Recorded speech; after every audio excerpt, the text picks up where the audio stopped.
두려움으로부터의 자유.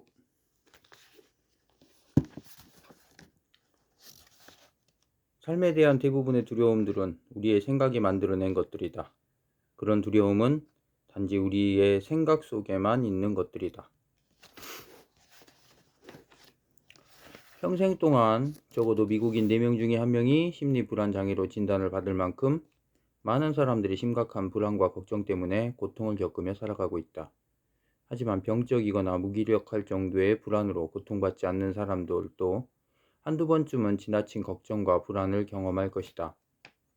이런 불안은 좋은 점을 전혀 갖고 있지 않으며 단지 사람들의 행복을 방해하고 목표를 이룰 수 있는 인간의 능력을 해칠 뿐이다.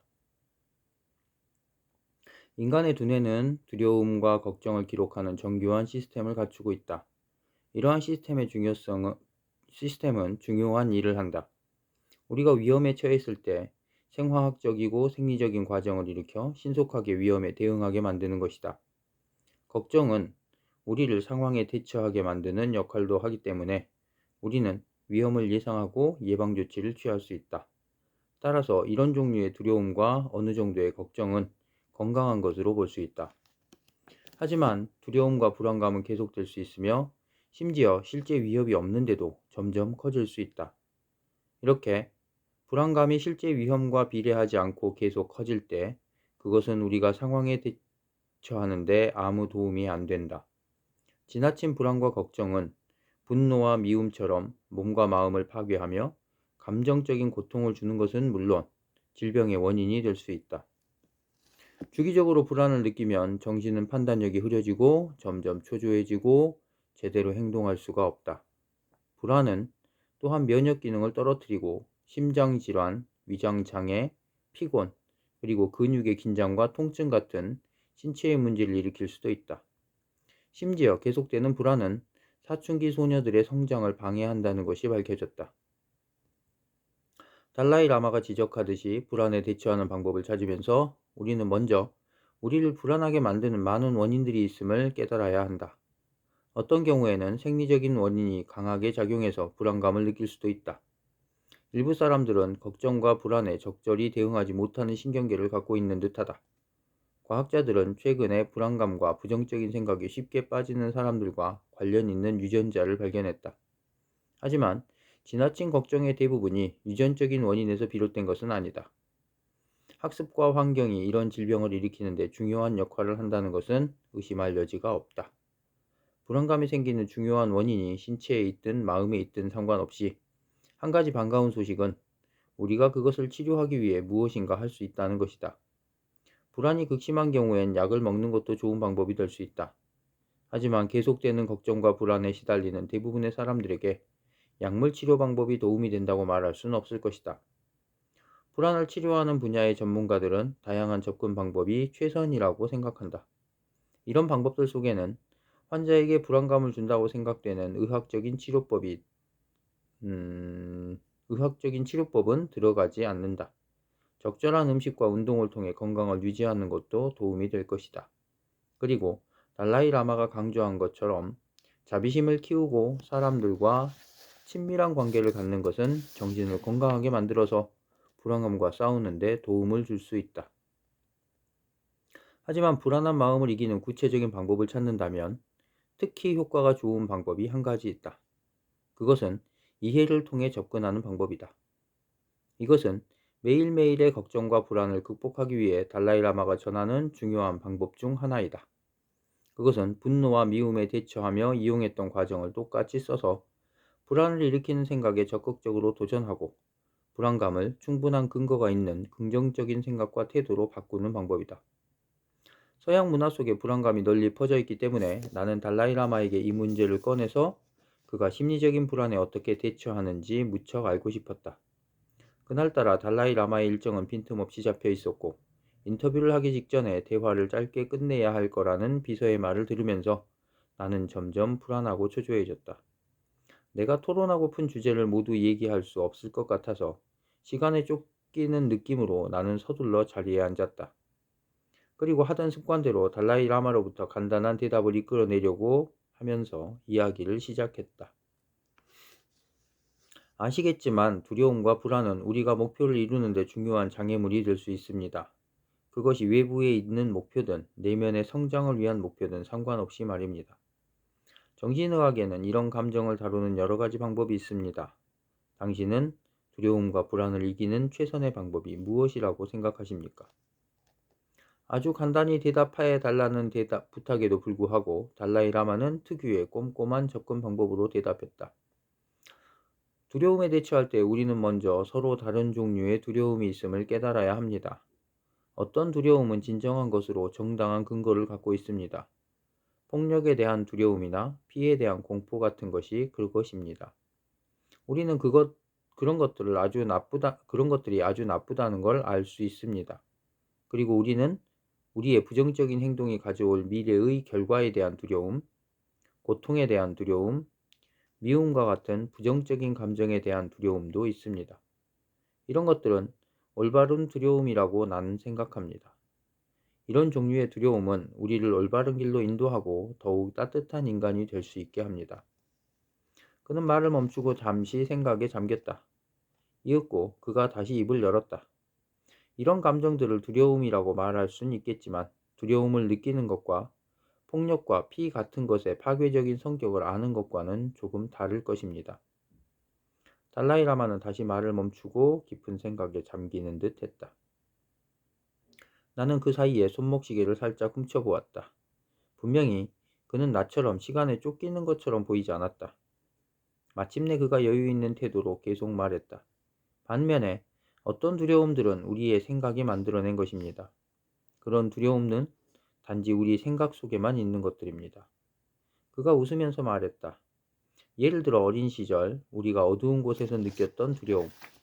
특히 내가 포탈라궁의 어두운 방들을 지나가면서 느꼈던 두려움 같은 것이지요. 그것은 완전히 우리의 마음이 지어낸 두려움입니다.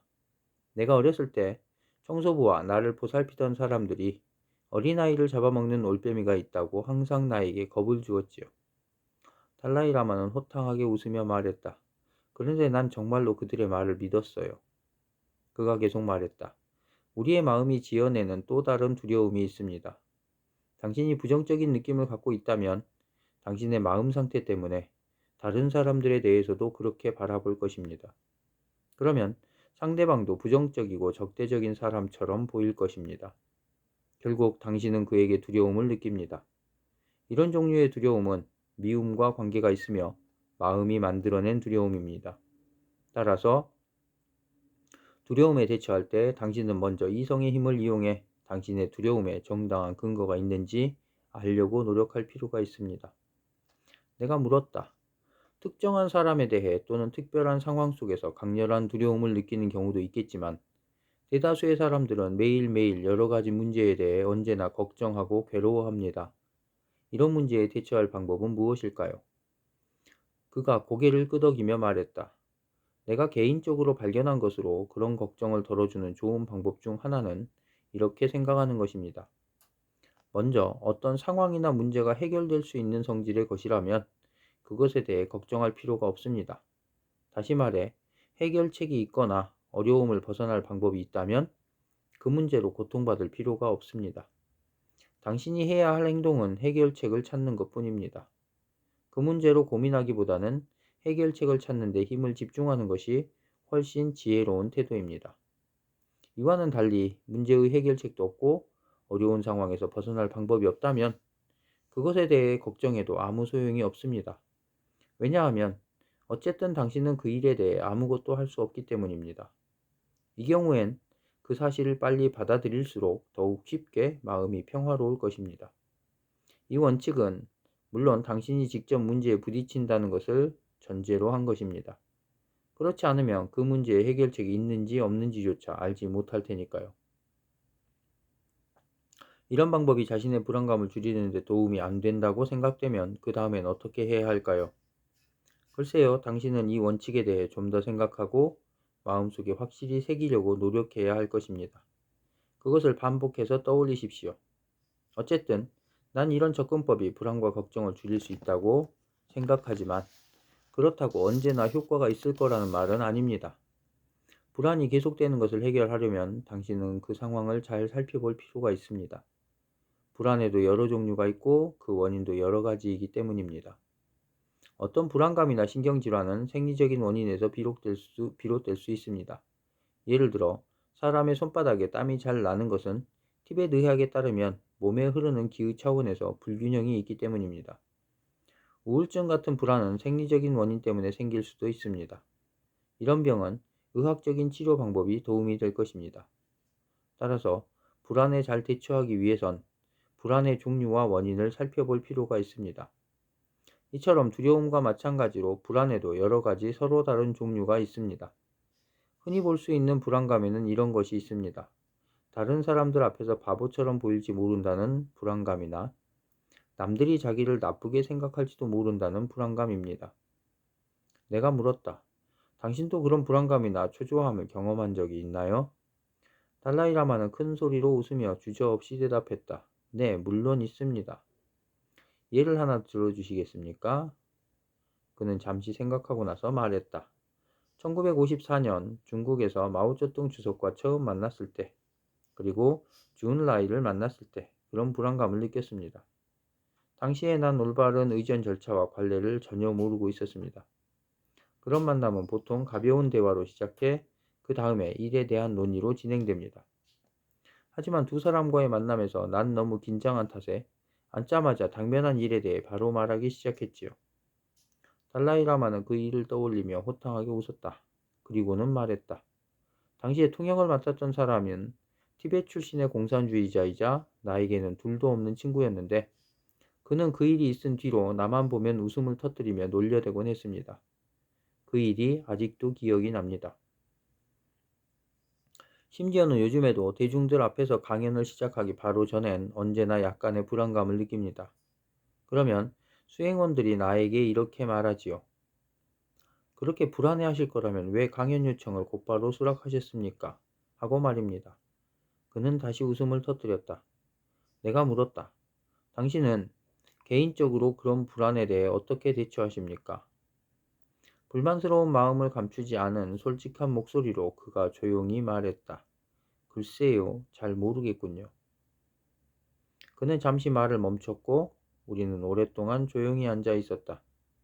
그는 다시 한번 깊은 생각에 잠긴 듯 했다. 마침내 그가 입을 열었다. 올바른 동기와 정직성을 갖는 것이 그런 두려움과 불안을 이기는 열쇠가 된다고 생각합니다. 사람들에게 말을 하기 전에 불안감이 생긴다면 내가 강연을 하는 중요한 목적은 적어도 사람들을 이롭게 하려는 것이지 결코 내 지식을 자랑하려는 것이 아니라는 사실을 떠올릴 것입니다. 따라서 난 내가 아는 한도에서 설명을 할 것입니다. 내가 올바르게 이해하지 못하는 게 있더라도 그것이 그렇게 중요한 문제는 아닙니다. 난 그저 그것을 이해하기가 어렵군요 라고 말합니다. 뭔가를 감추거나 아는 채 할 이유가 없습니다. 이런 자세로 올바른 동기를 갖는다면 남들에게 바보처럼 보일 것 같아 걱정하거나 나에 대해 다른 사람이 어떻게 생각할지 염려할 필요가 없습니다. 난 진실한 동기가 두려움과 불안을 줄여준다고 생각합니다. 내가 말했다. 때로 남들에게 바보처럼 보일 것 같아서 느끼는 불안보다 더 큰 불안을 느끼기도 하지요. 실패에 대한 두려움, 자신의 무능력에 대한 두려움 같은 것 말입니다. 나는 잠시 이 문제를 생각하면서 달라이라마가 얼마나 자신의 이야기를 들려줄지 궁금했다. 그는 내 말에 열심히 귀를 기울이면서 조용히 고개를 끄덕였다. 그것이 무슨 의미였는지는 알 수 없다.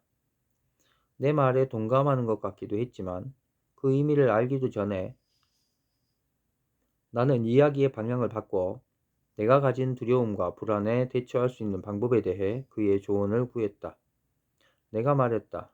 이따금 어떤 환자들은 치료하기가 매우 어렵습니다. 이런 환자들은 되게 쉽게 치료할 수 있는 우울증이나 또 다른 병으로 확실한 진단을 내리기 어려운 경우입니다. 예를 들어 심각한 성격 장애를 갖고 있는 환자들이 있는데 그들은 약을 먹어도 소용이 없고 정신요법을 이용해서 정성껏 치료를 해도 크게 나아지지 않습니다. 때로 나는 이 사람들을 어떻게 치료하고 어떻게 도와줘야 할지 모르겠습니다. 그들에게 무슨 일이 일어나고 있는지 파악조차 안 되는 것 같습니다.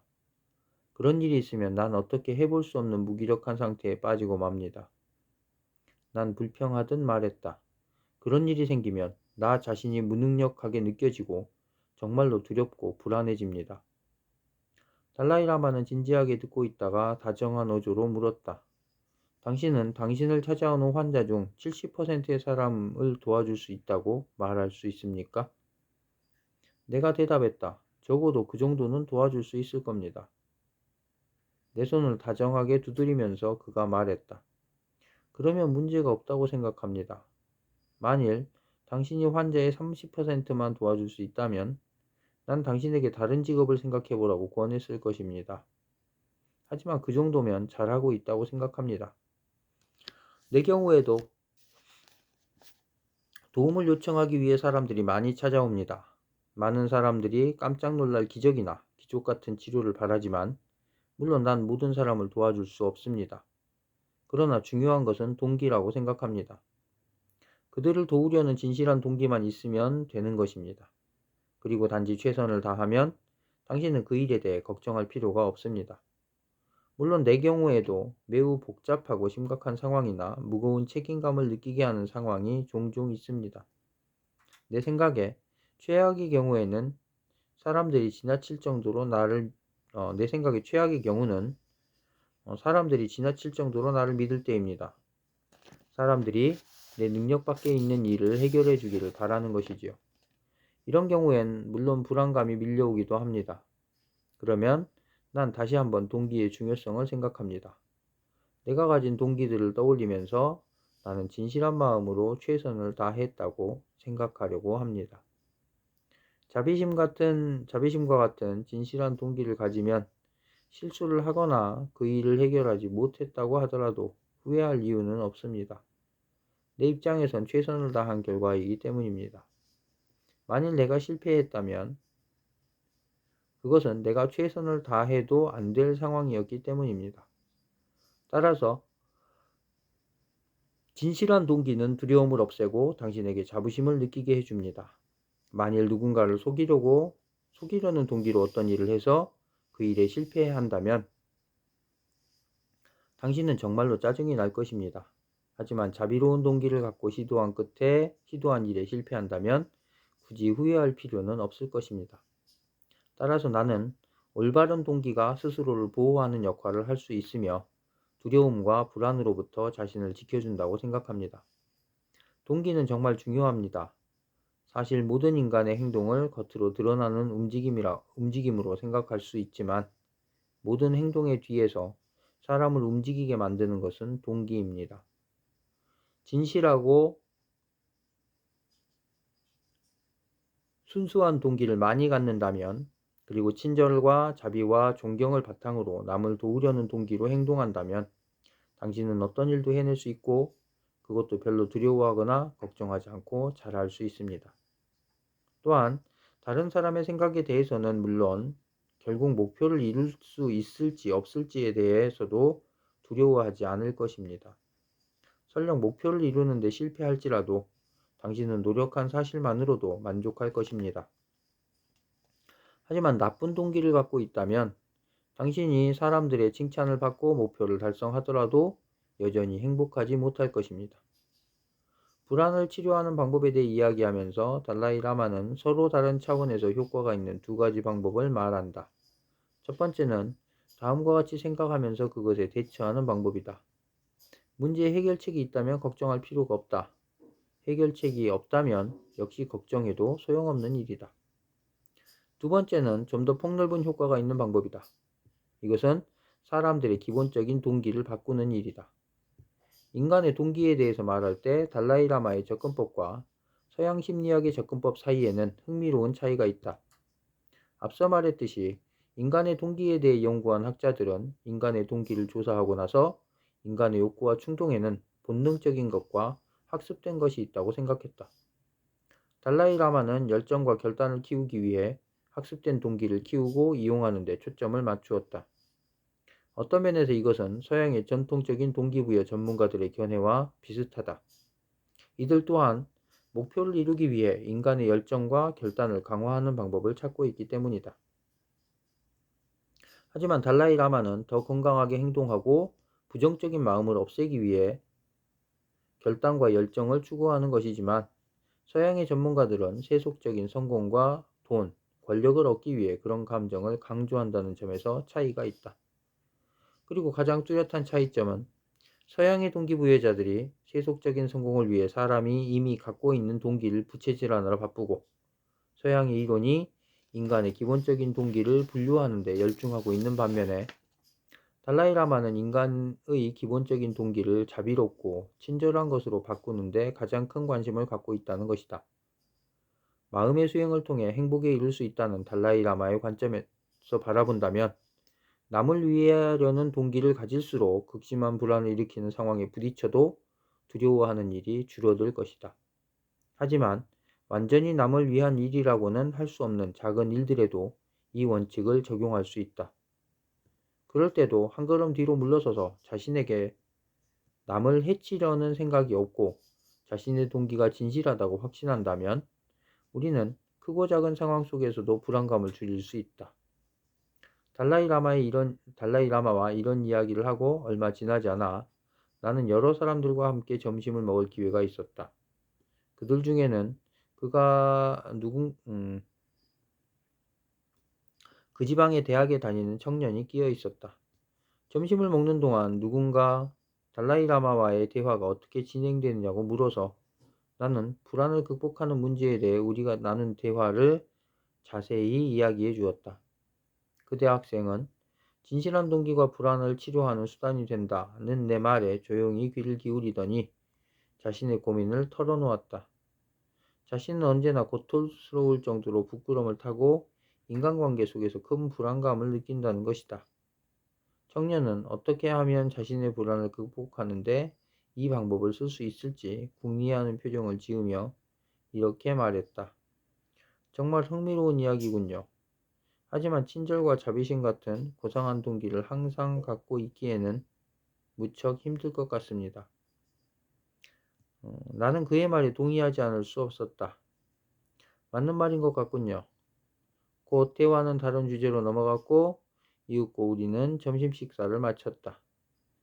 다음 주에 나는 같은 음식점에서 그 대학생과 우연히 마주쳤다. 그 청년은 활기찬 모습으로 내게 다가와 말했다. 지난번에 우리가 동기와 불안에 대해 말했던 걸 기억하세요?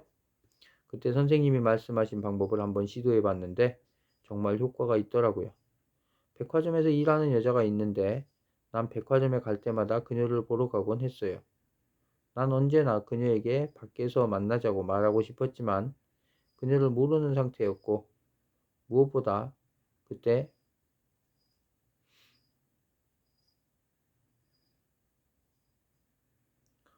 너무 부끄럽고 불안한 생각이 들었어요. 그래서 그녀에게 감히 말도 못 붙였거든요. 그런데 며칠 전에 다시 그 백화점에 갔는데 이번에는 내가 그녀에게 밖에서 만나자고 말하려는 동기를 생각하기 시작했어요. 내 동기는 물론 그녀와 데이트를 하고 싶다는 것이었죠. 하지만 그 바탕에는 단지 내가 사랑할 수 있고 나를 사랑해 줄 사람을 발견했으면 하는 바람이 있었지요. 이런 생각을 하면서 난 내 바람이 잘못된 것이 아니며 내 동기가 진실하다는 걸 깨달았어요. 나는 그녀와 나 자신에게 해를 끼치기를 원하지 않고 단지 좋은 일이 생기기만을 바라고 있었어요. 이 점을 가슴에 새기며 두 번, 세 번 다시 생각을 하자 어쩐지 기운이 솟는 것 같았어요. 물론 결국 그 생각은 그녀에게 말을 붙일 수 있는 용기를 주었어요. 내 심장은 여전히 세차게 뛰었지만 적어도 용기를 내어 그녀에게 말을 걸 수 있었고 그래서 지금 기분이 아주 좋아요. 내가 말했다. 그 말을 들으니 기쁘군요. 그래서 어떻게 되었죠? 알고 보니 그녀에겐 이미 오랫동안 사귀고 있는 남자친구가 있었어요. 조금 실망스러웠지만 지금은 괜찮아요. 내가 부끄러움을 극복할 수 있어서 기쁠 뿐이에요. 그 일을 통해 난 깨달았어요. 내 동기에 잘못이 없다는 확신이 있고 그 사실을 명심한다면 다음에 똑같은 상황이 닥치더라도 다시 용기를 낼 수 있으리란 걸 말이죠. 건강한 의미의 자부심은 우리의 목표를 이루는 데 매우 중요한 요소이다. 그 목표가 학위를 따는 것이든 사업에 성공하는 것이든 만족스러운 인간관계를 갖는 것이든 더욱 행복해지기 위한 마음을 수련하는 것이든 상관없이 이 말은 진실이다. 자부심이 부족하면 우리는 앞으로 나아가거나 도전하지 않을 것이고, 심지어 목표를 추구하면서 겪게 될 어느 정도의 위험도 감수하지 않으려고 할 것이다. 지나친 자부심도 똑같이 위험할 수 있다. 자신이 가진 능력과 업적에 대해 과장된 느낌을 갖고 사는 사람들은 현실이 드러나고 이상화된 자신의 모습을 세상이 인정하지 않을 때마다 끊임없이 좌절하고 실망하고 분노할 수밖에 없다. 그리고 이상화된 자기 이미지에 맞게 살지 못할 때 늘 불안한 마음을 갖고 우울증에 빠질 것이다. 게다가 그들이 갖고 있는 대단한 자기 이미지는 종종 거만한 태도로 발전해 다른 사람들에게 거리감을 느끼게 되고, 결국 이들은 만족스러운 인간관계를 맺을 수가 없다. 마침내 자신의 능력에 대한 과대평가는 그를 위험한 상황으로 몰아갈 수 있다. 매그넘 포스라는 영화에서 감사관 더티 해리 칼라하는 악당이 거들먹거리는 꼴을 보면서 잠옷 철학적인 말투로 이렇게 말한다. 인간은 언제나 자신의 한계를 깨닫게 되지. 서양의 정신치료 이론가들은 너무 낮거나 너무 높은 자부심은 둘 다 인간의 자기 이미지에 혼란을 가져온다고 여겨왔다. 그리고 이런 혼란의 뿌리를 어린 시절의 가정교육에서 찾으려고 했다. 많은 이론가들은 초라하거나 과장된 자기 이미지는 동전의 양면이라고 생각한다. 예를 들어, 과장된 자기 이미지는 마음 깊은 곳에서 느끼는 스스로에 대한 불안감과 부정적인 생각을 무의식적으로 방어할 때 생긴다는 것이다. 특히 심리 분석의 측면에서 연구하는 정신치료사들은 어떻게 자기 이미지의 왜곡이 일어나는가에 대해 꽤 자세한 이론을 세웠다. 그들은 인간이 환경으로부터 받아들인 정보를 내면화하면서 자기 이미지가 만들어지는 과정을 설명한다. 그 설명에 따르면 사람들은 어린 시절에 부모님이 자신에게 보내는 분명하거나 암시적인 메시지들을 받아들이면서 자신이 누구인지 점차 깨닫게 된다. 그리고 어린 시절에 자신의 보호자와 건강하고 교육적인 관계를 갖지 못할 때 자기 이미지의 비틀림이 일어날 수 있다. 자기 이미지의 혼란이 삶에서 중대한 문제를 일으킬 만큼 심각할 때 많은 사람들은 정신치료사를 찾아간다. 환자의 과거에서 실마리를 찾으려고 노력하는 정신치료사들은 어린 시절에 맺은 관계가 잘못됨으로써 문제가 생긴다고 여기고, 환자에게 그것을 이해시키는데 치료에 초점을 맞춘다. 그리고 환자가 부정적인 자기 이미지를 점차 고쳐나갈 수 있도록 적절한 정보를 제공하고 치료 환경을 만든다. 반면에 달라이 라마는 누가 화살을 쏘았는지를 생각하며 시간을 보내기보다는 화살을 뽑는 데 집중한다. 다시 말해, 그는 왜 사람들이 너무 낮거나 지나친 자부심을 갖는가를 생각하는 대신 이런 부정적인 마음의 상태와 직접 싸우는 방법을 이야기한다.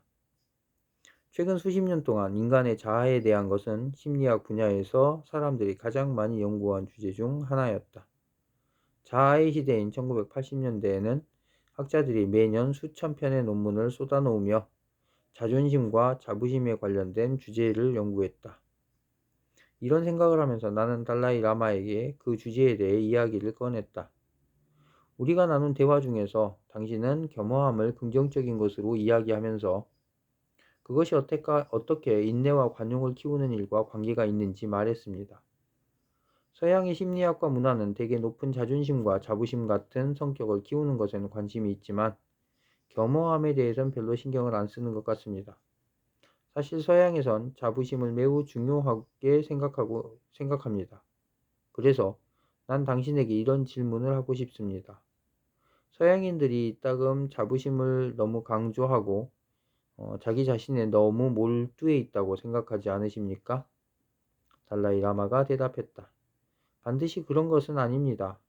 물론 그것이 아주 복잡한 문제이긴 하지만 말입니다. 예를 들어, 위대한 영적인 수행자는 모든 생명을 가진 존재에게 영원한 행복을 주기 위해 자신의 부정적인 감정을 완전히 제거하겠다고 굳은 맹세를 한 사람들입니다. 그들은 그런 기대감과 열망을 갖고 있습니다. 그리고 그런 결심을 하려면 엄청난 자부심이 필요합니다. 이 자부심은 매우 중요한 역할을 할 수 있습니다. 왜냐하면 자부심은 위대한 목표를 이루는 데 필요한 대담한 마음을 갖게 해주기 때문입니다. 어느 면에서 그것은 거만함처럼 보일 수도 있습니다. 비록 부정적인 모습의 거만함은 아니지만 말입니다. 수행자들이 이런 태도를 갖는 데는 타당한 근거가 있습니다. 따라서 난 수행자들을 매우 용감한 사람들로 생각하곤 합니다. 난 그들을 영웅으로 여깁니다. 내가 그의 말을 인정하며 말했다. 위대한 영적인 스승들은 겉으론 거만해 보일지라도 사실은 자부심과 용기를 가진 사람들일지도 모릅니다. 하지만 보통 사람들이 생활하는 일상적인 환경에서 그와 반대되는 일이 일어날 가능성이 높습니다. 다시 말해, 강한 자부심이나 지자친 자존심을 가진 것처럼 보이는 사람들이 실제로 거만한 사람들일 수가 있습니다.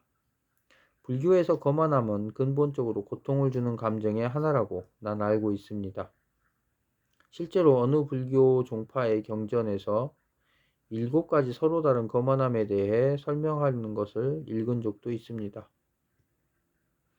이처럼 거만한 마음을 피하거나 버리는 것은 매우 중요한 일입니다. 하지만 강한 자부심을 갖는 것 또한 매우 중요합니다. 때론 이 두 마음을 구분하기가 매우 애매한 경우도 있습니다. 당신에게 묻고 싶습니다. 두 가지 마음을 구별하는 방법과 거만함을 줄이고 자부심을 키울 수 있는 방법은 무엇일까요? 때로는 자부심과 자만심을 구별하는 것이 매우 어렵습니다. 달라이 라마는 그렇게 전제하고 나서 말했다. 두 마음을 구별하는 한 가지 방법은 그 마음이 건강한지 아닌지를 판단하는 것입니다. 우리는 건강한 마음과 타당한 이유를 갖고서 다른 사람에게 우월감을 가질 수 있습니다. 그것은 증명될 수 있고 정당화될 수 있는 우월감입니다. 또한 완전히 근거가 없는 부풀려진 자기평가가 있을 수 있습니다. 그것은 거만한 마음일 것입니다. 따라서 겉으로 드러나는 모습으로는 두 마음이 똑같아 보이지만 사실은 다른 것입니다. 내가 말했다. 하지만 거만한 사람은 언제나 자신이 그럴 만한 이유를 갖고 있다고 생각합니다. 달라이라마는 내 말을 인정하며 말했다. 맞습니다. 옳은 말입니다. 내가 물었다. 그렇다면 어떻게 두 마음을 구별할 수 있을까요? 때로 그것은 자기 자신이나 제3자의 시각으로 보았을 때 판단할 수 있다고 생각합니다. 달라이라마는 잠시 말을 멈추고 한마디 농담을 던졌다.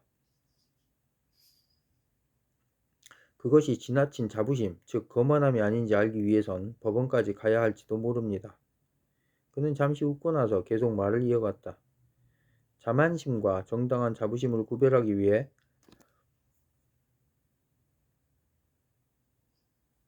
우리는 그 사람의 태도가 가져올 결과에 대해 생각할 수 있습니다. 거만한 태도는 되게 부정적인 결과를 가져오는 반면에 건강한 자부심은 긍정적인 결과에 이릅니다. 여기서 우리는 자부심에 대해 생각하면서 자아가 무엇인지 살펴볼 필요가 있습니다. 나는 자아를 두 가지로 나눌 수 있다고 생각합니다.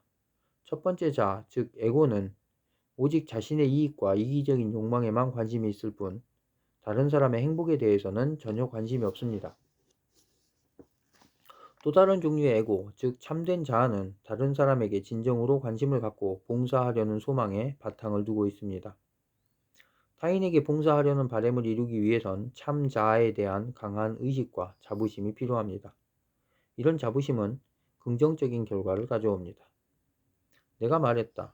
앞에서 당신은 거만함이나 자만심을 줄이는 데 도움이 되는 한 가지 방법이 자신의 고통을 깊이 생각하는 것이라고 말했습니다.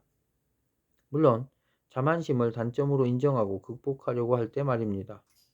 그것은 우리가 겪을 수밖에 없고 또 겪기 쉬운 고통들을 줄곧 생각하는 일이었습니다. 이처럼 자신의 고통을 깊이 생각하는 것 외에 자만심을 치료하는 또 다른 방법이 있을까요? 달라이라마가 말했다. 한 가지 방법은 당신이 모르는 여러 분야에 대해 생각하는 것입니다. 예를 들어 현대 교육에는 다양한 분야의 학문이 있습니다. 따라서 자신이 얼마나 많은 분야에 대해 무지한지 생각한다면 자만심을 극복하는 데 도움이 될 것입니다. 달라이라마는 여기서 말을 멈췄다. 이 주제에 대해선 더 이상 할 말이 없는 듯 했다. 그래서 나는 다른 주제로 옮겨가기 위해 내 메모노트를 훑어보기 시작했다. 그때 갑자기 그가 생각에 잠긴 목소리로 말했다. 알다시피 우리는 지금 건강한 자부심을 키우는 일에 대해 말하고 있습니다. 정직이 자부심과 밀접한 관계가 있다는 생각이 드는군요. 내가 물었다. 자신의 능력에 대해 자기 자신에게 정직한 것을 말하려는 건가요? 아니면 다른 사람에게 정직한 것을 말하는 건가요? 그가 말했다. 둘 다를 의미합니다. 정직할수록 더욱 마음이 열릴 것이고, 그러면 두려움은 점점 줄어들게 됩니다. 왜냐하면 다른 사람에게 사실이 밝혀질 것에 대해 불안해할 필요가 없기 때문입니다. 따라서 정직해질수록 자부심은 더욱 커질 것이라고 생각합니다. 내가 말했다. 당신이 개인적으로 자부심의 문제에 어떻게 대처하는지 좀 더 알고 싶습니다. 당신은 사람들이 자신에게 찾아와 기적을 행하기를 기대한다고 말했습니다.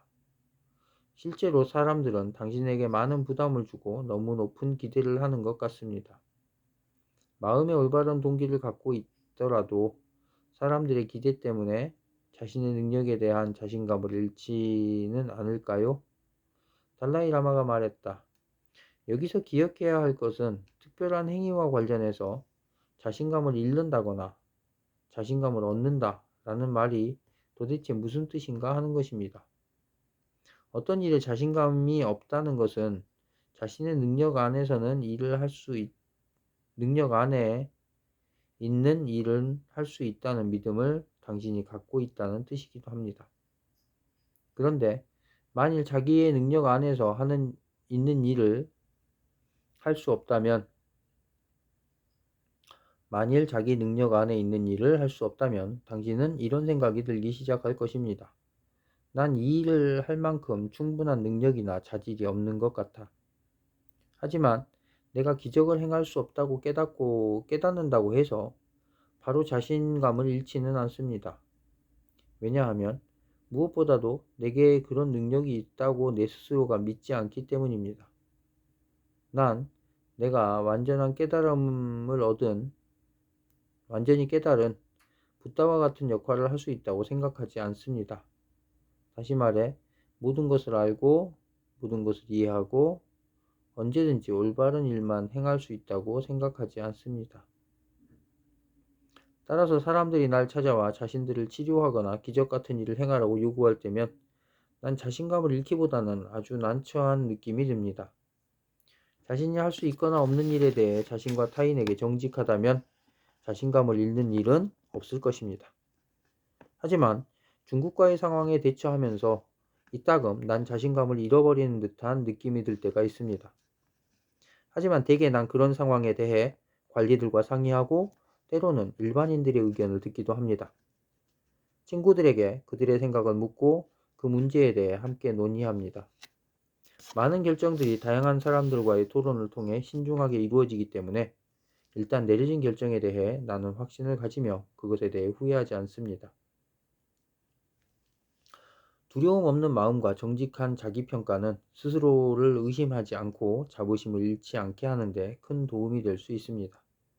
그러한 정직함이 부정적인 마음을 치유하는 수단이 될 수 있다는 달라이 라마의 믿음은 사실 최근에 많은 연구로 확인되었다. 이들 연구에 따르면 스스로에 대해 현실적이고 정확한 생각을 갖고 있는 사람들이 자신에 대해 빈약하고 부정확하게 알고 있는 사람들보다 자기 자신을 더 좋아하고 더 큰 자기 확신을 갖는다는 것이다. 여러 해에 걸쳐 달라이 라마는 자부심이 정직한 태도와 자기 능력을 솔직히 인정하는 데서 생긴다는 것을 종종 내 눈앞에서 보여주었다. 그가 많은 청중들 앞에서 누군가의 질문을 바꿔서 그것은 잘 모르겠습니다 라고 대답하는 것을 처음 들었을 때 나는 정말 깜짝 놀랐다. 내가 학술 강연에서 흔히 보았던 광경이나 권위자로 자처하는 사람들의 모습과는 달리 그는 당황하거나 둘러대거나 뭔가 아는 체 하지 않고 자기 지식의 부족함을 그대로 인정했다. 사실 달라이 라마는 자신이 대답하지 못하는 어려운 질문을 만날 때 오히려 즐거워하는 것 같았다. 그리고 종종 그것에 대해 농담을 하기도 했다. 턱슨에서 강연하던 어느 날 오후 달라이 라마는 논리가 특히 복잡한 산티데바의 입꼬리 행동 구절들을 설명하고 있었다. 그는 잠시 어느 구절과 힘겹게 씨름하더니 곤혹스러운 표정으로 웃음을 터뜨리며 말했다. 도무지 알 수가 없군요. 이 구절은 그대로 남겨두는 게 좋겠습니다. 자, 다음 구절은 청중들이 이해하는 듯한 웃음에 답하듯이 그는 더 크게 웃으며 말했다. 이런 경우에 잘 어울리는 표현이 있습니다. 이것은 치아가 아주 좋지 않은 노인이 음식을 먹는 것과 같습니다. 여러분은 부드러운 것은 먹고 단단한 것은 남겨놓으면 됩니다. 여전히 웃는 얼굴로 그는 말했다. 오늘은 그런 의미에서 이 구절을 남겨놓기로 합시다. 그 순간에도 그의 확고한 자신감은 결코 흔들리지 않았다. 달라이 라마가 아리조나를 방문하기 2년 전인 1991년 나는 인도로 여행을 가서 다람살라의 집에서 그를 잠깐 만났다. 그 주에 달라이 라마는 매일 서양의 저명한 과학자, 물리학자, 심리학자, 그리고 명상을 가르치는 스승들을 만나 육체와 마음의 관계를 탐구하고 감정이 신체의 건강과 어떤 관계가 있는가를 이해하려고 노력하고 있었다. 어느 날 늦은 오후 달라이 라마가 과학자들과의 모임을 끝낸 뒤 나는 그를 만났다. 우리의 만남이 거의 끝나갈 무렵 달라이 라마가 내게 물었다. 이번 주에 내가 과학자들과 모임을 가진다는 것을 당신도 알고 있지요? 네, 알고 있습니다만. 이번 주에 이야기를 하는 도중에 나를 아주 놀라게 만드는 말이 있었어요. 바로 자기 혐오라는 말이었죠. 당신은 이 개념에 대해 잘 알고 있습니까? 내가 대답했다. 물론 잘 알고 있습니다. 내 환자 중 상당수가 그것 때문에 고통을 받고 있거든요. 그가 말했다. 사람들이 자기 혐오에 대해 말할 때 처음에는 내가 그 말을 제대로 이해하고 있는지 모르겠더군요. 그가 웃으며 말했다. 난 이렇게 생각했어요. 자기 자신을 사랑하는 건 당연하지 않은가? 어떻게 자기 자신을 미워할 수 있단 말인가? 사람의 마음이 어떻게 움직이는가에 대해 어느 정도 이해한다고 생각하고 있었지만 자신을 미워한다는 생각은 내겐 완전히 새로운 것이었죠. 내가 그 개념을 도저히 믿을 수 없다고 말하는 이유가 있습니다. 그것은 수행을 하는 불교도들은 대개 자기중심적인 태도와 이기적인 생각들을 극복하기 위해 매우 열심히 노력하기 때문입니다. 이런 점에서 볼 때 우리는 자신을 너무 사랑하고 소중히 여긴다고 난 생각합니다. 따라서 자신을 소중히 여기지 않는 사람, 심지어 자신을 증오하는 사람이 있다는 걸 도저히 믿을 수 없었습니다. 정신과 의사인 당신이 나에게 이 개념을 설명해 주시겠습니까? 그런 일이 어떻게 일어나는 것입니까? 나는 그에게 심리학적 관점에서 자기 혐오가 일어나는 과정을 간단히 설명했다. 부모와 가정교육의 영향을 받아 자기 이미지가 형성되는 과정에서 아이가 성장하면서 부모가 보내는 암시적인 메시지를 어떻게 받아들이는가를 설명하고 부정적인 자기 이미지가 만들어지는 특별한 상황에 대해 간추려 말했다. 나는 이어서 자기 혐오를 악화시키는 요소들을 설명했다. 이를테면 우리의 행동이 이상화된 자기의 이미지를 따라가지 못할 때 자기 자신을 더욱 혐오하게 된다. 그리고 자기 혐오가 문화적으로 강요될 수도 있으며 이런 현상은 특히 여성과 소수의 집단에서 드러난다. 두드러진다. 내가 이 문제에 대해 설명하는 동안 달라이 라마는 무엇인가 미심쩍은 얼굴로 깊은 생각에 빠진 채 고개를 계속 끄덕였다. 여전히 그는 이 이상한 개념을 이해하기가 어려운 것처럼 보였다. 그루초 막스는 언젠가 빈정거리는 말투로 이렇게 말했다. 나 같은 인간을 구성원으로 받아주는 클럽에는 결코 가입하지 않겠다. 마크 트웨이는 이와 같은 스스로에 대한 부정적인 생각을 가진 인간의 본성에 대해 통찰력 있는 시각으로 발전시켰다. 그는 이렇게 말했다. 마음 깊은 곳에서 스스로에 대해 깊은 존경심을 느끼는 사람은 아무도 없다. 인간성에 대해 이처럼 비관적인 시각을 받아들이고 그것을 자신의 심리학 이론과 결합시킨 인간주의적 심리학자 칼 로저스는 언젠가 이렇게 주장했다. 대부분의 사람들은 스스로를 경멸하며 자신을 가치 없고 사랑할 수 없는 사람으로 여긴다. 현대의 심리 치료사들이 대부분 공감할 뿐 아니라 우리 사회 전반에 널리 퍼져 있는 생각이 있다. 그것은 현대 사회에서 자기 혐오가 만연되어 있다는 것이다. 하지만 자기 혐오가 존재하는 것은 분명하지만 다행히도 많은 사람들이 믿는 것만큼 널리 퍼져 있지는 않은 듯하다. 분명히 그것은 정신치료를 받으러 오는 사람들이 공통적으로 갖고 있는 문제이다. 그러나 임상치료를 하는 심리치료사들은 때로 빗나간 생각을 갖고 있다. 그들은 그들의 방으로 걸어오는 소수의 사람들의 근거에서 인간의 보편적인 성격을 결정하는 경향이 있다. 하지만 실험 결과에 기초한 대부분의 자료를 보면 사람들은 보통 자신을 호의적인 시각에서 바라보는 경향이 있으며 적어도 그렇게 바라보고 싶어 하며 사회적으로 바람직한 성격을 갖고 있느냐고 물어보는 조사에서는 대부분 스스로를 보통보다 나은 사람이라고 평가한다. 흔히 말하는 것만큼 자기 혐오가 보편적인 현상이 아니라고 할지라도 그런 마음은 여전히 많은 사람들에게 커다란 장애가 될 수 있다. 달라이 라마가 자기 혐오라는 개념에 놀란 것만큼 나는 그 말에 대한 그의 반응을 보고도 놀랐다. 그가 처음으로 보인 반응만으로도 매우 의미 있는 치유의 힘을 가진 것이었다. 달라이 라마가 보인 특별한 반응에 대해 두 가지를 지적할 수 있다. 첫 번째는 단순히 그가 자기 혐오라는 말에 익숙하지 않다는 것이다. 많은 사람들이 자기 혐오의 문제를 안고 있다는 학자들의 기본적인 가정은 그것이 마치 인간의 정신에 깊이 새겨져 있는 것 같은 인상을 준다. 하지만 티벳 문화가 그렇듯이 실제로 모든 문화가 그 용어를 알고 있진 않다. 이러한 사실은 그토록 괴로운 정신 상태가 마음의 본질적인 부분이 아니라는 점을 분명히 말해준다.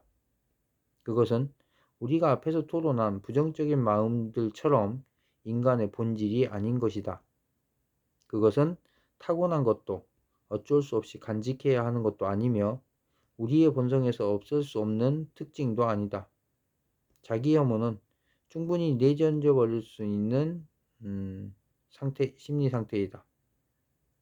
이런 깨달음만으로도 우리는 자기 혐오를 줄이고 희망을 갖고 그것을 없애려고 더욱 노력할 수 있다. 달라이 라마가 자기 혐오에 대해 처음으로 보인 반응과 관련해 두 번째로 지적할 것은 그의 다음과 같은 대답이다. 스스로를 증오한다고요? 당연히 우리는 자기 스스로를 사랑합니다. 자기 혐오로 괴로워하는 사람이나 그런 고통을 겪는 누군가를 아는 사람에게 달라이 라마의 이런 반응은 첫눈에 너무나 순진해 보일 것이다. 하지만 좀 더 자세히 보면 그의 반응에는 인간에 대한 통찰력과 진실이 담겨 있다.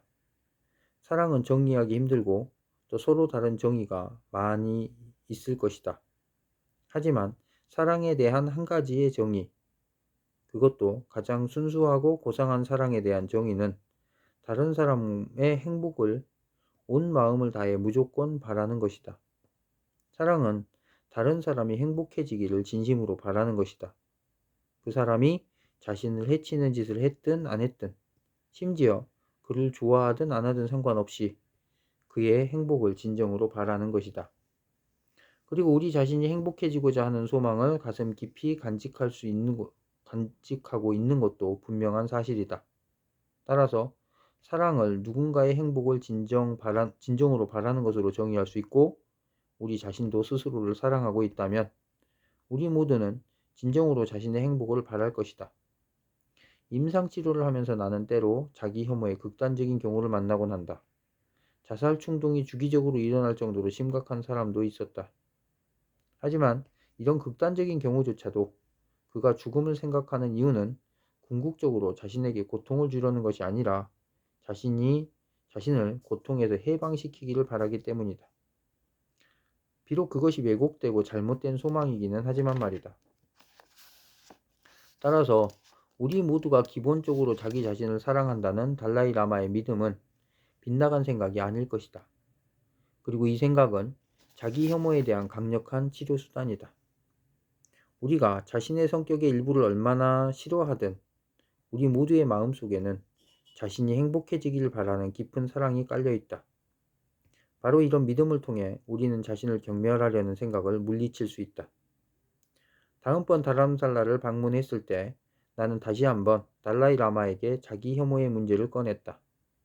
그때는 그도 그 개념에 익숙해져서 그것을 없앨 수 있는 방법을 생각하고 있었다.